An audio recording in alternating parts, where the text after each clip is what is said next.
Cahaya Kasih Ministry dalam program acara Bersama Tuhan Kita Bisa. Hari ini saya akan membagikan sebuah renungan. Seorang perempuan, dia akan memperhatikan semua bagian tubuhnya. Dia akan memperhatikan dari ujung rambutnya sampai ke bagian kakinya.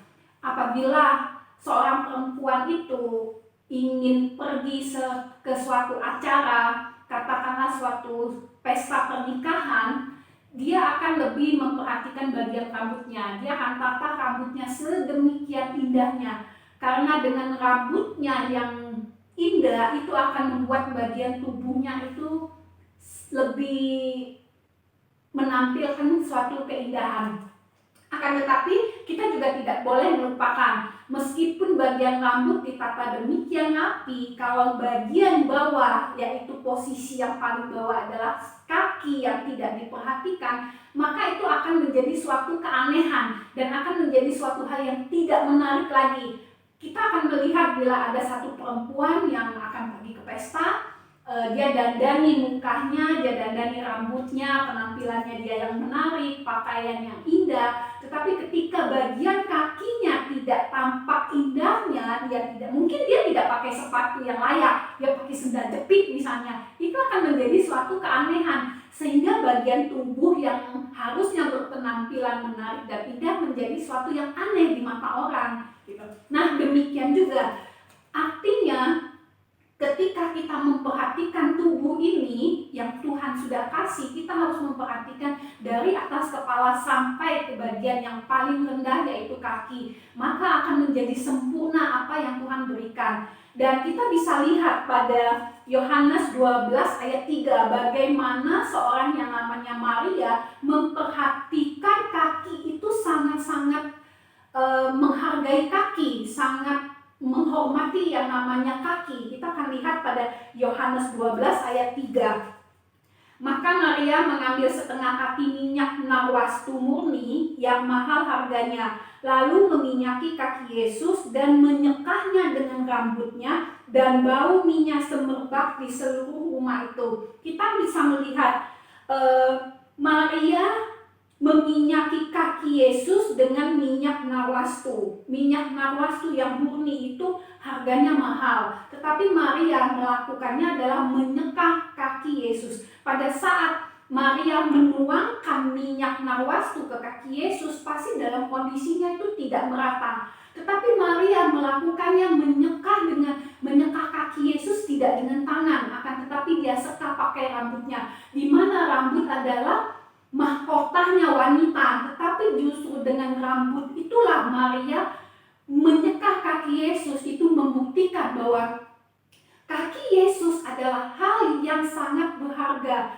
sehingga tidak segan-segannya Maria untuk menyeka bagian bawah, posisi di mana bagian bawah itu adalah kaki Yesus, dia seka dengan rambutnya. Nah, kita seringkali suka memandang suatu hal di mana dalam kehidupan kita ada kelas-kelas pengelompokan. Ada orang yang layak untuk dihargai, ada orang yang kita lihat dia kalangan menengah ke bawah sehingga tidak layak untuk dihargai. Padahal dalam kehidupan kita semua golongan adalah bagian tubuh kita. Seperti bagian tubuh kita yang semua orang kita pantas layak untuk kita hargai. Sekalipun dia adalah orang yang gembel, sekalipun dia orang yang miskin, kita tetap harus layak menghargai mereka, karena mereka juga adalah bagian dari kehidupan kita. Karena kalau kita sudah menghargai kelas-kelas tertentu sampai dengan kelas ke bawah, itu akan menjadi suatu keindahan. Seperti kita juga menghargai tubuh kita, kita merawat dari bagian rambut sampai ke bagian kaki sehingga menjadi satu yang indah.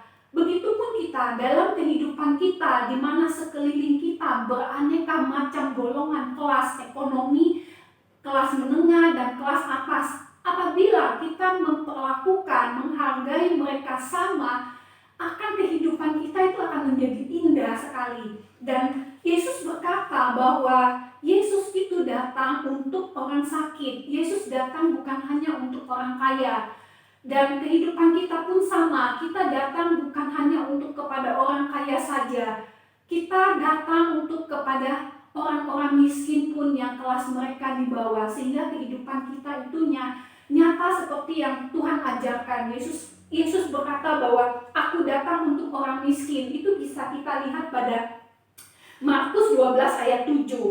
Yesus mendengarnya dan berkata kepada mereka, bukan orang sehat yang memerlukan tabib, tetapi orang sakit. Aku datang bukan untuk memanggil orang benar, melainkan orang berdosa. Artinya, Yesus datang untuk orang sakit. Yesus datang bukan untuk memanggil orang benar, tetapi Yesus datang untuk orang yang berdosa. Di mana ketika orang sakit yang membutuhkan Yesus, orang berdosa membutuhkan Yesus, di situ melihat bahwa Yesus memiliki kasih yang sangat besar. Yesus memiliki kasihnya, dia menghargai orang-orang sakit, orang-orang miskin. Yesus tidak hanya memandang kepada orang kaya, karena Yesus berkata bahwa dia datang untuk orang berdosa dan untuk orang miskin. Kalau Yesus saja yang pemilik dunia dan dia memiliki nafas kehidupan kita,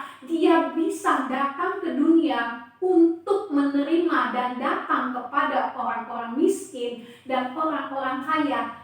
Mengapa kita yang dipercayakan Tuhan untuk hidup di dunia ini, kita harus menyisihkan atau menyingkirkan atau tidak menghargai mereka yang tidak memiliki golongan menengah ke atas?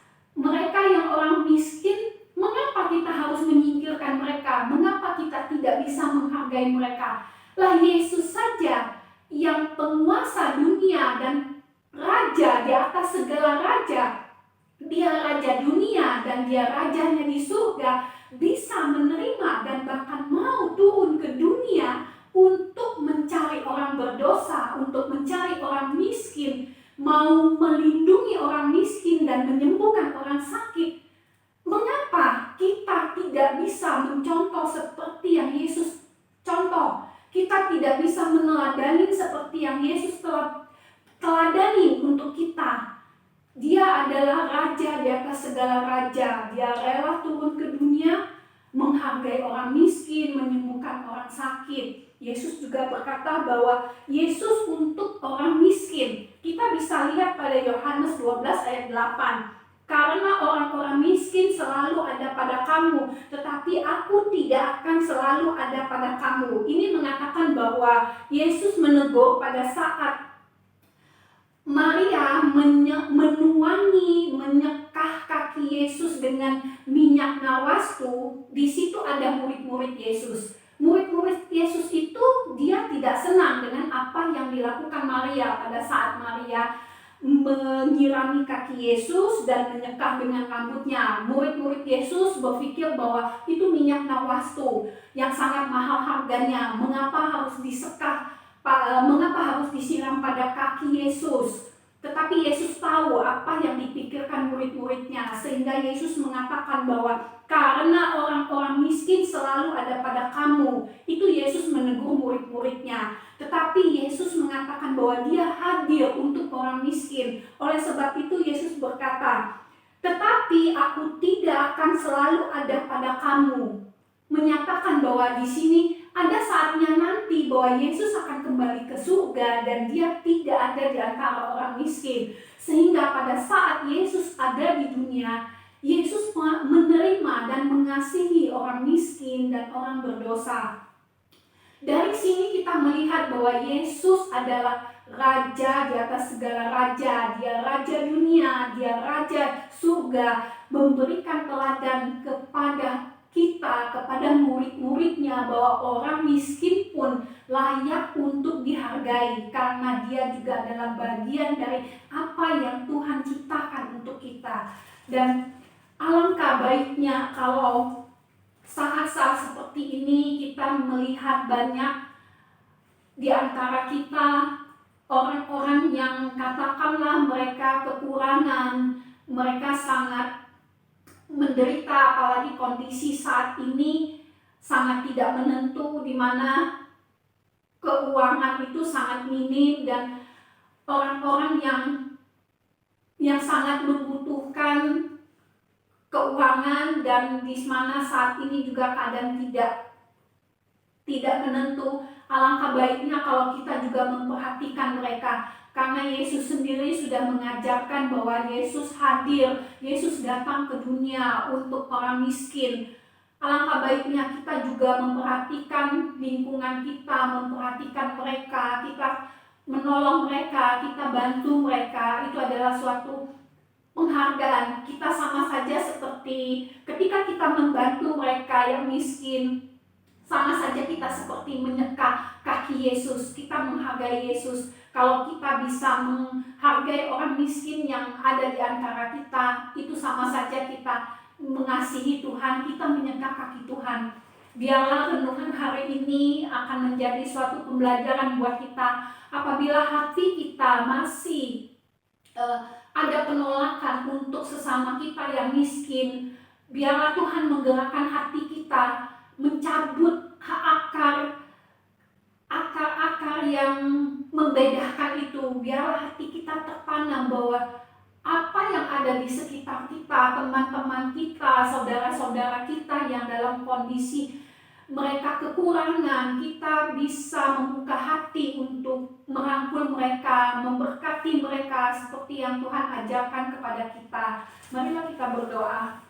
Bapa di dalam surga, kami mengucap syukur Bapa untuk hari ini Bapa, di mana Engkau telah memberkati kami dalam sepanjang hidup kami sampai hari ini. Bapa, kami juga meminta pertolongan-Mu apabila di hati kami masih ada kurang menghargai orang-orang miskin di sekitar kami. Bapa, Engkau cabut itu Bapa, Engkau celikan mata hati kami, biarlah kami bisa menerima mereka dengan tangan terbuka, bahwa mereka pun sekalipun kondisi mereka itu miskin, tetapi dia juga adalah anak-anak-Mu yang Engkau kasihi. Biarlah kami belajar untuk mengasihi mereka seperti kami meneladani Engkau yang telah turun ke dunia ini, mengajarkan kami bahwa Engkau turun ke dunia, lahir di dunia untuk mengasihi orang-orang miskin, hadir untuk orang miskin dan orang berdosa. Demikian pun kami harus belajar seperti Engkau Bapa, menghargai orang-orang yang ada di sekitar kami. Sekalipun mereka miskin, mereka adalah bagian dari kami. Bapa, kami mengucap syukur Bapa bahwa kami percaya dan kami dengan iman mengakui bahwa Engkau selalu mencukupkan kehidupan kami. Biar bagaimanapun Engkau tetap akan mencukupkan kehidupan kami. Dari dulu, sekarang, hingga sampai selama-lamanya. Engkau Tuhan Yesus, Raja di atas segala raja, Raja di dunia maupun di surga. Kami mengucap syukur bahwa kami menjadi anak-anak-Mu. Terima kasih Bapa di surga, kami mengucap syukur. Haleluya, amin.